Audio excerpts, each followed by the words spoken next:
জি, ভুরুঙ্গামারি অঞ্চল খুব ছোট্ট একটা এলাকা, ঠিক না? খুব ছোট্ট, খুব দারিদ্র অঞ্চল। এতটুকু ছোট্ট একটা অঞ্চলে কত বিভ্রান্ত ফেরকার উদ্রেক হয়েছে। খ্রিস্টান মিশনারি, আপনাদের অঞ্চলে খ্রিস্টান গির্জা গড়ে উঠেছে। আসলে কি এরা কেউ জন্মগত খ্রিস্টান ছিল? না, আমাদের মুসলিম ভাইদের থেকেই খ্রিস্টান ধর্মান্তরিত হয়েছে, ঠিক না ব্যাটিন?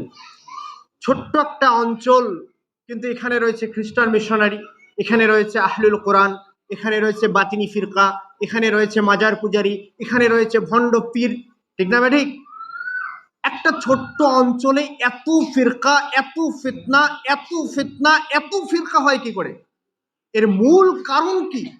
কারণ হচ্ছে আমাদের উত্তর অঞ্চলের মানুষ ইলম অর্জনে গাফিল, তারা অলস, তারা জ্ঞান আহরণ করতে চায় না।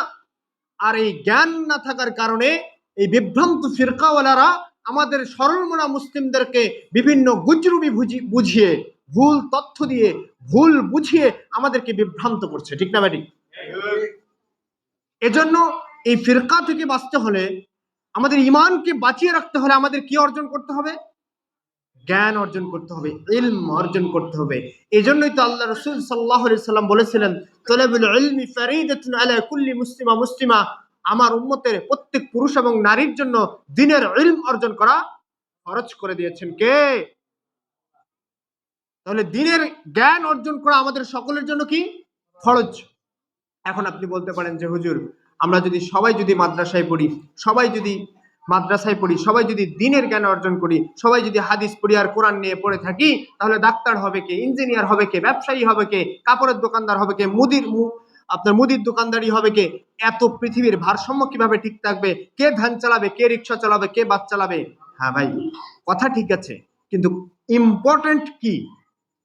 কথা হচ্ছে আপনি এই পরিমাণ ইলম অর্জন করুন, যে পরিমাণ ইলম অর্জন করলে আপনি বিভ্রান্ত হবেন না, আপনি ঈমান নিয়ে বেঁচে থাকতে পারবেন। এতটুকু ইলম অর্জন করা ফরজ। এতটুকু ইলম অর্জন করার পরে আপনি অক্সফোর্ডে পড়েন, আপনি ঢাকা বিশ্ববিদ্যালয়ে পড়েন, আপনি ইংল্যান্ডে যান, অস্ট্রেলিয়া যান, কানাডা যান, যেখানে খুশি সেখানে যান, তবে আপনাকে প্রথমে আপনার সন্তানকে অবশ্যই দ্বীনের জ্ঞান, ইলম দিতে হবে, তাওহীদের জ্ঞান দিতে হবে। কথা বুঝতে পেরেছেন? তাওহীদ দিতে হবে, তাওহীদ, তাওহীদ, তাওহীদ। ভাইরা আমার, মহান আল্লাহ সুবহানাহু ওয়া তাআলা কুরআনুল কারীমে স্পষ্ট ভাষায় বলে দিয়েছেন, ওমা খালাকতুল জিন্না ওয়াল ইনসা ইল্লা লিয়াবুদুন। পৃথিবীবাসী, আমি মানুষ এবং জিন সৃষ্টি করেছি শুধুমাত্র, একমাত্র, কেবলমাত্র আমি রবের দাসত্ব করার জন্য। তাহলে আপনি, আমি, আপনারা, আমরা সবাই সৃষ্টি হয়েছি কিসের জন্য? কিসের জন্য? আল্লাহর দাসত্ব করার জন্য। মানুষের 24 ঘন্টার কাজ হলো যে তার রবের দাসত্ব করবে, তার রবের ইবাদত করবে, 24 ঘন্টাই তার রবের ইবাদতে লিপ্ত থাকবে। এটি হচ্ছে মানুষের কাজ। তাহলে খাওয়া দাওয়া, ঘুম, ব্যবসা বাণিজ্য কিভাবে চলবে? হ্যাঁ চলবে, তবে ইবাদত করতে হলে বেঁচে থাকতে হবে, বেঁচে থাকতে হলে খাইতে হবে, খাওয়ার জন্য কাজ করতে হবে। এগুলো অপশনাল, কিন্তু ইম্পর্টেন্ট হচ্ছে আপনার ইবাদত, ঠিক না বেটি? কথা বোঝাতে পেরেছি? আপনি যখন ভ্যান চালাবেন, আপনি যখন খেতে খামারে কাজ করবেন, তখন মুয়াজ্জিন আজান দিয়ে দিয়েছে, হাইয়া আলাস সালাহ, হাইয়া আলাল ফালাহ, সালাতের দিকে এসো, কল্যাণের দিকে এসো। যখন মুয়াজ্জিন মসজিদে এলান করে দিবে, আপনার ইমাম তখন বলবে, ও মুসলিম, হে আব্দুল্লাহর বাবা শোনো, তুমি এই ধান কাটা ছেড়ে দাও, তোমার রিকশা বন্ধ করে দাও, যাও, তোমার রব তোমাকে ডেকেছে, তুমি সালাতের দিকে চলে যাও। এটা মুমিনের যদি জাগ্রত না হয়, তো আপনি চিন্তা করেন যে আপনি এখনো পরিপূর্ণ ইমানদার হতে পারেননি। কথা কষ্ট হচ্ছে? কষ্ট হচ্ছে? তাহলে ইম্পর্টেন্ট কি? ইম্পর্টেন্ট কি? ইলম অর্জন করা, ইলম অর্জন করা, সালাত আদায় করা, ইবাদত করা, দাসত্ব করা। কার দাসত্ব? যে ব্যক্তি আল্লাহর সামনে তার মাথাটা নিচু করে দেয়, সে মাজারের সামনে তার মাথাটা নিচু হতে পারে না। যার অন্তরে আল্লাহর ভয় থাকে, আল্লাহর দাস হয়ে যায়, সে কোনো মাজারের দাস হতে পারে না। ভাইয়ের আমার, কষ্ট হচ্ছে? এখন আমি আপনাদেরকে যে থিওরি দিব, রাসূলুল্লাহ সাল্লাল্লাহু আলাইহি সাল্লাম হাদিসে বলেছেন, ইউশিকু আন তাদাল উমাম কামা ইয়াতাদাল আকিলাতু ইলা কসআতিহা। রাসূল বলতেছেন যে আমার উম্মতের এমন একটি সময়ের সম্মুখীন হবে, আমার উম্মতেরা এমন একটি পরিস্থিতির সম্মুখীন হবে, আমার উম্মতেরা এমন একটি সময়ের সম্মুখীন হবে। আচ্ছা, বাহিরে কেউ একটু আওয়াজটা বন্ধ করাতে পারবেন? আমার উম্মতরা এমন একটা পরিস্থিতির সম্মুখীন হবে, প্লিজ আপনারা আমার দিকে তাকান, আমার দিকে তাকিয়ে কথা শুনুন, অন্যথায় আপনি ইলম অর্জন করতে পারবেন না। ইলমেরা হরগজ নয়াবি তানাদারি শস্ক সাল হরসে কোতা ফাহম কামিল জমআ খাতির কুল্লে হাল খিদমতে উস্তাদে বায়াত হাম সব কানি মুদের। ইলম অর্জন করার প্রথম শর্ত হচ্ছে আপনাকে মনোযোগী হতে হবে, বারবার তাকরার করতে হবে। কথা বোঝাতে পেরেছি? মনোযোগী হতে হবে। মনোযোগ নেই তো আপনার নামাজও নেই, আপনার কিছুই কবুল হবে না, আপনার রবের দরবারে পৌঁছতে না। আপনি মনোযোগ দেন, ইখলাস ঠিক করেন, আপনি বৃদ্ধ বয়সে আলেম হয়ে যেতে পারবেন, তবে আপনার মনোযোগ এবং ইখলাস ঠিক থাকতে হবে। বলতেছিলাম রাসূলুল্লাহ সাল্লাল্লাহু আলাইহি সাল্লাম বলছেন যে আমার উম্মত এমন একটি সময়ের সম্মুখীন হবে যখন কাদের বিরুদ্ধে? মুসলিমদের বিরুদ্ধে ইহুদি খ্রিস্টানরা, পৃথিবীর বিধর্মীরা ঐক্যবদ্ধ হয়ে যাবে। কিভাবে ঐক্যবদ্ধ হবে?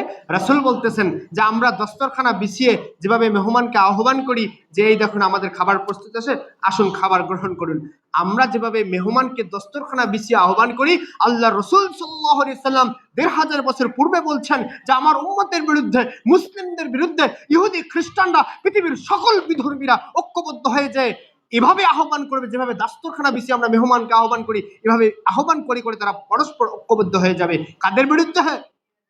কাদের বিরুদ্ধে? বুঝান নাই, আমার কথা বুঝেননি মনে হয়। কাদের বিরুদ্ধে ঐক্যবদ্ধ হবে খ্রিস্টানরা, ইহুদিরা? মুসলিমদের বিরুদ্ধে ঐক্যবদ্ধ হবে। কার কথা?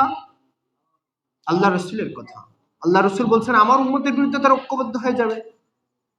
সাহাবায়ে কেরাম বলছেন ইয়া রাসূলুল্লাহ, আমরা কি সংখ্যায় কম হয়ে যাব নাকি? অনেক অল্প হব নাকি? আল্লাহ রসুল সাল্লাল্লাহু আলাইহি ওয়াসাল্লাম বলছেন না, তোমরা সংখ্যায় হবে অগণিত, তোমরা সংখ্যায় হবে অগণিত, দলে দলে মানুষ নামাজে আসবে, মসজিদ ভর্তি হয়ে যাবে, মসজিদ পাকা হয়ে যাবে। তাহলে আমাদের এই পরিস্থিতি, তোমাদের অবস্থা হবে বানে ভেসে চলা পানার মতো, বানে ভেসে চলা খড়কুটার মতো। বলেন তো ও পাইকডাঙ্গার মুসলমান, আপনারা বলেন দেখি আজকে মুসলমানদের অবস্থা এমন কিনা? বানে ভেসে চলা পানার মতো কিনা? খড়কুটার মতো কিনা? খড়কুটার মতো নয় কি? আল্লাহ রসুল আজকে থেকে ১৫০০ বছর আগে বলে গেছেন আমাদের এই পরিস্থিতির কথা। তিনি বলছেন যে তোমাদের অবস্থা হবে বানের জলে, বানের পানিতে ভেসে চলা পানার মতো, খড়কুটার মতো। সাহাবায়ে কেরাম বললেন ইয়া রাসূলুল্লাহ এমন কেন হবে? রাসূল বললেন কারণ তোমাদের মধ্যে ওয়াহান ঢুকে যাবে।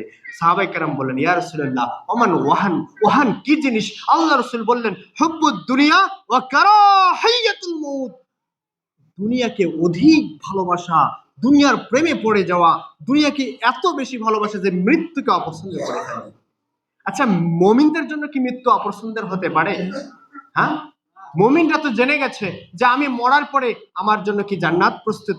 আল্লাহ সুবহানাহু ওয়া তাআলা সূরাতুত তাওবার ১১১ নম্বর আয়াতে বলছেন ইন্নাল্লাহ হাশতারা মিনাল মুমিনিনা আনফুসাহুম আমওয়ালাহুম বিআন্না লাহুমুল জান্নাহ। আমার রব বলছেন ও পাইকডাঙ্গার মুসলমান, আমার রব কুরআনুল কারীমে বলছেন ও পাইকডাঙ্গার মুসলমান, আল্লাহ বলছেন ইন্নাল্লাহ হাশতারা মিনাল মুমিনিনা আনফুসাহুম আমওয়ালাহুম বিআন্না লাহুমুল জান্নাহ। হে মুমিনগণ, হে পাইকডাঙ্গার মুসলমান, আমি আল্লাহ তোমাদের সাথে একটি ব্যবসা করতে চাই, একটি বিজনেস করতে চাই। সে ব্যবসাটা কি জানো নাকি? সে ব্যবসাটা হচ্ছে আমি রবের কাছে তোমার জীবন, তোমার সম্পদকে বিক্রয় করে দিবা, আর আমি রব এর বিনিময়ে বিআন্না লাহুমুল জান্নাহ, আমি তোমাকে জান্নাত দিয়ে দিব। এমন একটি ব্যবসা করতে চান? করতে চান? সবাই চান? তাহলে মুমিনের জন্য হতাশার কিছু আছে? আমরা তো জান্নাত কিনে নিয়েছি যে আমি দুনিয়ার জীবনে আমার রবের কাছে আমার জীবন, আমার সম্পদ বিক্রয় করে দেব, আমার রব মারা যাওয়ার সঙ্গে সঙ্গে আমাকে জান্নাত দিয়ে দিবেন। এই ব্যবসা করছি কি করছি না? এই ব্যবসায়িক চুক্তি আমরা করতে রাজি আছি? রাজি আছি? কে কে রাজি আছেন একটু দুহাত তুলে আল্লাহকে দেখান না। আমরা সবাই রাজি আছি তো আল্লাহর সাথে ব্যবসায়িক চুক্তি করতে? ভাইয়ের আমার, এই ব্যবসা যদি করতে চান আপনাকে কিছু বৈশিষ্ট্য অর্জন করতে হবে। এমনি এমনি হবে? আল্লাহ কি আপনার জন্য, আপনার জীবন, আপনার সম্পদ নেওয়ার জন্য আসমান থেকে দড়ি ফেলে দিবেন, রশি ফেলে দিবেন? ফেলে দিবেন না, ফেলবেন না। তাহলে কি করতে হবে?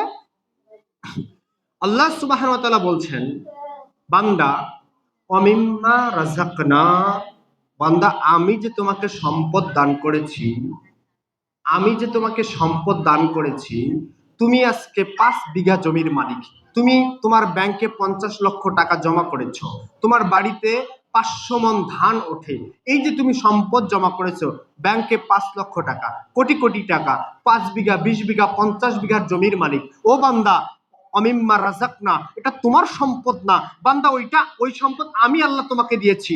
ওই বান্দা শোনো, ইনফিকুন, এই বান্দা শোনো, আমি যে তোমাকে 50 বিঘা জমি দিয়েছি, 5 কোটি টাকার সম্পদ দিয়েছি, গোলায় 50 মণ ধান দিয়েছি, ওটা আমি আল্লাহর সম্পদ। ইউনফিকুন, আমি আল্লাহর দেখানো পথে ব্যয় করো। কথা বুঝাতে পেরেছি? তাহলে আপনি যে সম্পদের মালিক, একটু আগে ব্যবসায়িক চুক্তি করলাম, হে রব আপনার সাথে ব্যবসায়িক চুক্তি। কি চুক্তি? যে আমার জীবন, আমার সম্পদ আপনার কাছে বিক্রয় করে দিয়েছি, বিনিময়ে আপনি আমাদেরকে কি দিবেন? জান্নাত দিবেন।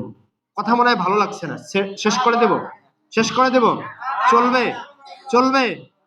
আচ্ছা, তাহলে রব বলছেন যে বান্দা, একটু আগে তুমি আমার সাথে একটা বিজনেসের চুক্তি করলে। কি চুক্তি? যে তোমার জীবন, তোমার সম্পদ আমি আল্লাহর রাস্তায় আমার জন্য উৎসর্গ করে দিবা, আমার কাছে বিক্রি করে দিবা, এর বিনিময়ে আমি তোমাকে জান্নাত দিয়ে দিব। তাহলে এই চুক্তি আমরা সকলে হাত তুলে করলাম না আল্লাহর কাছে? এখন আল্লাহ বলছেন বান্দা, 1 নম্বর সম্পদ, আল্লাহ আবার বলছেন বান্দা, আমি তো তোমার কাছে কোনো ভ্যান পাঠাবো না, আমি তো আসমান থেকে কোনো দড়ি পাঠিয়ে দিব না যেখানে তোমার সম্পদগুলো বেঁধে দিবে, আমি টেনে নিব। আমি কোনো ভ্যান পাঠাবো না যে ভ্যানকে লোড করে দিবে। কিন্তু বান্দা শোনো, অমিম্মা রাযাকনা, আমি যে তোমাকে সম্পদ দিয়েছি, ইউনফিকুন, আমার দেখানো পথে তুমি ব্যয় করবে। তাহলে আপনি যে একটু আগে সম্পদ বিক্রি করলেন, এই সম্পদটা ব্যয় করবেন কিভাবে? আল্লাহর দেখানো পথে, সাদাকার মাধ্যমে, ঠিক না? এই যে মাদ্রাসা পাশে প্রতিষ্ঠিত হয়েছে কি হয়নি? আপনার ওই সম্পদটাকে আপনি মাদ্রাসায় দিবেন। এই মাদ্রাসায় কি হবে? ইলম অর্জন হবে। আচ্ছা, আপনার সবচেয়ে বড় গুনাহ কি জানেন? সবচেয়ে বড় গুনাহ কেউ বলতে পারবেন? কে আছেন এখানে যে বলবে সবচেয়ে বড় গুনাহ কি? একজন হাত তুলে অন্তত বলেন যে হুজুর আমি বলতে পারলাম যে সবচেয়ে বড় গুনাহ কি? ভুল উত্তর। শিরক যে বড় গুনাহ, সেটা কোথায় পাইলেন? শিরক যে বড় গুনাহ, এইটা কোথায় পাইলেন আমাকে বলেন? কোথায় পেলেন এই আয়াতটা? কোরআন না জানা হচ্ছে পৃথিবীর বুকে, আসমানের নিচে, জমিনের উপরে সবচেয়ে বড় গুনাহ। কি না জানা? কোরআন না জানা। কারণ শিরক যে বড় গুনাহ, ওই যে উস্তাদ জি বললেন ইন্না শিরকা লা জুলমুন আযীম, এই আয়াতটা পেলাম কোথায়? কোরআনে পেয়েছি। কিভাবে পেয়েছি? আমি আমার উস্তাদের মাদ্রাসায় গিয়ে পড়েছি, আলিফ বা তা সা করে পড়েছি, আলিফ জবর আ বা জবর বা, এভাবে পড়ে পড়ে আমি কোরআন অধ্যয়ন শিখেছি। কোরআন যখন অধ্যয়ন শিখেছি, এরপরে আমি কোরআনের অর্থ পড়া শিখেছি। তারপরে কোরআন পড়ে পড়ে আমি জেনেছি আমার রব বলেছেন ইন্না শিরকা লা জুলমুন আযীম, যে শিরক হচ্ছে মহা অত্যাচার, শিরক হচ্ছে আসমানের নিচে, জমিনের উপরে সবচেয়ে বড় গুনাহ। ও পাইকডাঙ্গার মুসলমান, এখন বলেন দেখি সবচেয়ে বড় গুনাহ কি? কোরআন না জানা সবচেয়ে বড় গুনাহ। তারপরে হচ্ছে শিরক। কোরআন না জানাই হচ্ছে সবচেয়ে বড় গুনাহ। এই জন্য কোরআন আগে জানতে হবে। শিরক যে বড় গুনাহ, সেটা জানবেন কোথা থেকে? কোরআন থেকে। তো কোরআন না জানলে কি শিরক বড় গুনাহ জানতে পারবেন? কোরআন না জানলে আমার রব কি পাঠিয়েছেন এটা জানতে পারবেন? জানতে পারবেন না। এই জন্য কোরআন না জানাই হচ্ছে আসমানের নিচে, জমিনের উপরে সবচেয়ে বড় গুনাহ, তারপরে শিরকের গুনাহ। রাসূলুল্লাহ সাল্লাল্লাহু আলাইহি সাল্লামের উপরে, এই যে আমরা মানুষ সৃষ্টি হয়েছি না, তো আল্লাহ সুবহানাহু ওয়া তাআলা যখন আমাদেরকে এই রুহের জগৎ থেকে মায়ের গর্ভের ভিতরে এই প্রক্রিয়ার মাধ্যমে দেহ আকারে আমাদেরকে যখন পৃথিবীতে পাঠিয়ে দিলেন, পাঠানোর পরে এই আমাদের ভিতরে যে আত্মা রয়েছে, কি রয়েছে? আত্মা। এই আত্মা ততক্ষণ পর্যন্ত স্থির হয় না, ততক্ষণ পর্যন্ত শান্তি পায় না, ততক্ষণ পর্যন্ত স্থির হতে পারে না, প্রশান্তি পেতে পারে না, যতক্ষণ না এই আত্মার সাথে, তার আত্মার রব, আত্মার স্রষ্টা, আত্মার মালিকের সাথে সম্পর্ক সৃষ্টি হয়। তাহলে আপনার আমার আত্মা ততক্ষণ পর্যন্ত শান্তি পাবে না, ততক্ষণ পর্যন্ত স্থির হবে না, ততক্ষণ পর্যন্ত প্রশান্তি পাবে না, যতক্ষণ পর্যন্ত না এই আত্মার মালিকের সাথে, এই আত্মা তার মালিক মহান আল্লাহ সুবহানাহু ওয়া তাআলার সাথে সম্পর্ক তৈরি হয়, ততক্ষণ পর্যন্ত এই আত্মা শান্তি পেতে পারে না। এই জন্য দেখেন, যারা সালাত আদায় করে না, যারা সিয়াম পালন করে না, যারা যাকাত আদায় করে না, যারা নিজের নফসকে, নিজের আত্মাকে তার রবের সামনে, রবের দাসত্বকে গ্রহণ করতে পারে না, এরা দেখবেন নিজের আত্মিক প্রশান্তি হারিয়ে ফেলে তারা সিগারেট খায়, আত্মিক প্রশান্তি হারিয়ে ফেলে মদ্যপান করে, আত্মিক প্রশান্তির জন্য, শান্তি পাওয়ার জন্য পরনারীর কাছে গিয়ে শান্তি খোঁজে।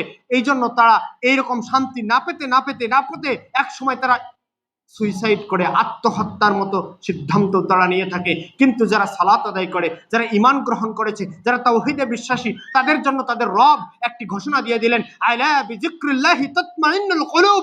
হে ঈমানদারগণ, হে আত্মসমর্পণকারীরা, হে সালাত আদায়কারীরা, হে পরহেজগাররা, হে মুত্তাকিরা, শোনো, তোমাদেরকে সুইসাইড করতে হবে না, তোমাদের আত্মার প্রশান্তির জন্য তোমাদের কাছে পরনারীর কাছে যেতে হবে না, তোমাদেরকে মদ্যপান করতে হবে না। তোমরা কি করবা?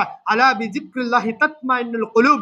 তোমরা আত্মার শান্তি পাওয়ার জন্য, তোমরা যখন আত্মিক শান্তি হারিয়ে ফেলবে, পথের দিশা হারিয়ে ফেলবে, হতবিহ্বল হয়ে যাবে।